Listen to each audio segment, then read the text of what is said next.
এ মাননীয় আমাদের cultural and information minister Shrimati Purnima Chakraborty ম্যাডামের সাথে দেখা করেছিলাম।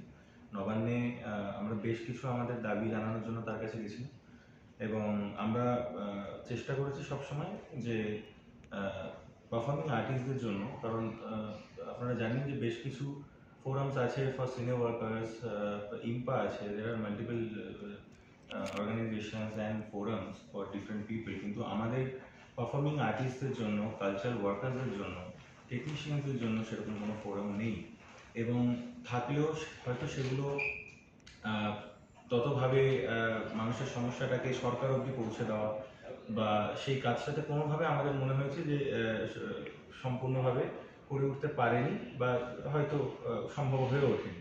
সেই জায়গা থেকে আমাদের এই ভাবনা চিন্তা। আমার নাম অনুরাগ হালদার, আমি বহু বছর ধরে সঙ্গীতের সাথে যুক্ত, আমি একজন কম্পোজার সিঙ্গার। আমার সাথে শুভদীপ পান রয়েছেন, বহু বছর ধরে উনি সঙ্গীতের সাথে যুক্ত, একটি জনপ্রিয় ব্যান্ডের উনি একজন সাউন্ড ইঞ্জিনিয়ার, নিজের একজন গায়ক।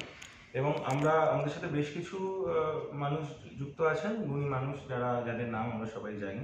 আমরা ক্রমাগত সেগুলো প্রকাশ্যে আনবো, কারা কারা আমাদের সাথে যুক্ত আছেন, কারা কারা সাপোর্টে আছেন। আজকে মাননীয় মন্ত্রীর সাথে যে বিষয়গুলো নিয়ে আলোচনা হয়েছে সেগুলো হচ্ছে পশ্চিমবঙ্গের শিল্পী, সাংস্কৃতিক কর্মী ও প্রযুক্তিগত কর্মীদের কল্যাণ, নিরাপত্তা, মর্যাদা ও আঞ্চলিক সংস্কৃতি সংরক্ষণ সংক্রান্ত বিষয়গুলো নিয়ে। হ্যাঁ, মানে আমরা যেটা বলতে চাই যে এটা শুধুমাত্র সঙ্গীত শিল্পী না, এটা পারফর্মিং আর্টস। মানে আমরা পারফর্মিং আর্টিস্ট যারা আছি, সঙ্গীত হতে পারে, সেটা নৃত্য হতে পারে, বাচিক শিল্পী হতে পারে, এবং যারা গান বাজনা স্টেজ ছাড়াও অফ স্টেজেও যারা এটার সাথে জড়িত, তাদের সবার প্রবলেমটা নিয়ে বা তাদের যদি কোনো বিপদে পড়েন বা তাদের কল্যাণমূলক, মানে আমাদের মেন চেষ্টাটা হচ্ছে যে আমাদের যারা এখন আমরা এই শিল্পটার সাথে জড়িত আছি এবং আমাদের পরবর্তী প্রজন্মের জন্য যাতে তারা প্রপারলি তাদের শিল্পটার উন্মোচনের একটা জায়গা তৈরি হয়, সেটার জন্য যা যা জিনিসপত্র বা যে যে আবেদনগুলো সরকারের দিক থেকে আমাদের সাহায্যে আসা উচিত, সেই আবেদনগুলো আমরা জানিয়েছি।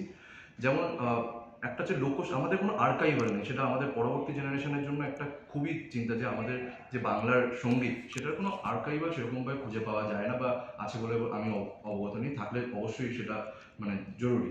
তো আমরা যে হারিয়ে যাওয়া যন্ত্রগুলো, যদি একটা বিষ্ণুপুর ঘরানার কথা বলি, ইসরাজ, সেই যন্ত্রগুলো যাতে মানুষের কাছে আরও পৌঁছে, কেন এগুলোই আমাদের রসদ। আমাদের তো সঙ্গীতের রসদ, তো ওয়েস্টার্ন কালচার তো ওয়েস্টার্ন কালচারের মতো আছে, তো এগুলো আমাদের সঙ্গীতের রসদ।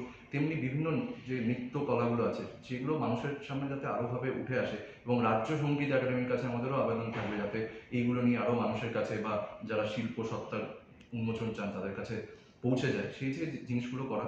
এবং আমরা দেখেছি যে লোকশিল্পীদের যে ভাতার একটা ব্যাপার ছিল, সেটা বন্ধ হয়ে যাওয়ার জায়গায় আছে, কারণ হচ্ছে যে সেটা নিয়ে একটা করাপশন ছিল, সেটা নিয়ে ডিটেলস আমরা বলতে চাই না।